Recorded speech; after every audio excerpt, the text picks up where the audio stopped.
We talked a lot this week about how Israelis are commemorating Memorial Day along with celebrating the country's Independence Day. We want to take a closer look at how Israelis handle this transition, and ILTV's Denise took to the streets to ask Israelis about what both days mean to them. One of the most controversial things about Israel's Independence Day is that it's immediately following the Memorial Day. We took a look at what this means for the average Israeli and what they think about celebrating the 2 days so close together.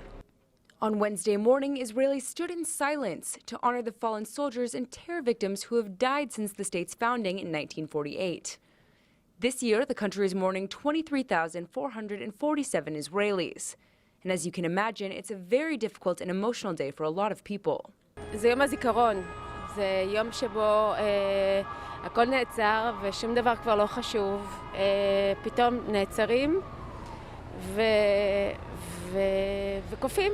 זוכרים את החיילים, זוכרים גם את האנשים שבעצם היו מעורבים בפיגועים ושהם נפטרו רק בגלל שהם מתו בעצם בגלל הם יהודים והם גרים בארץ הזאת. Well, actually, this day is a unique occasion to commemorate all the soldiers gave their life fighting the long, long way for independence, which in a way we're fighting till today, from 48 onwards. And that's a day as a society, although being divided, I mean, we're united for the memorial of those soldiers in a way we owe our lives. On Memorial Day, Israelis spend the day visiting cemeteries and attending remembrance ceremonies to honor those who were lost. But the very moment that Israel's Memorial Day ends, the nation's Independence Day celebrations begin.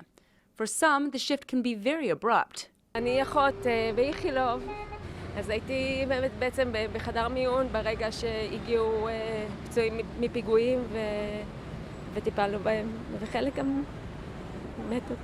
בדרך כלל המעבר הוא מאוד חד, מאוד קשה.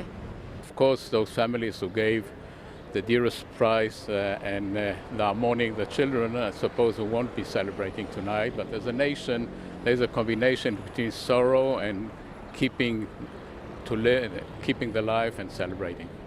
But the quick switch between the 2 days is definitely intentional.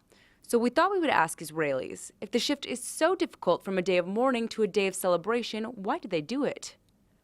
You commemorate and then you celebrate the independence, because they gave us the independence on the one hand, and then we take it and we go on living and we celebrate.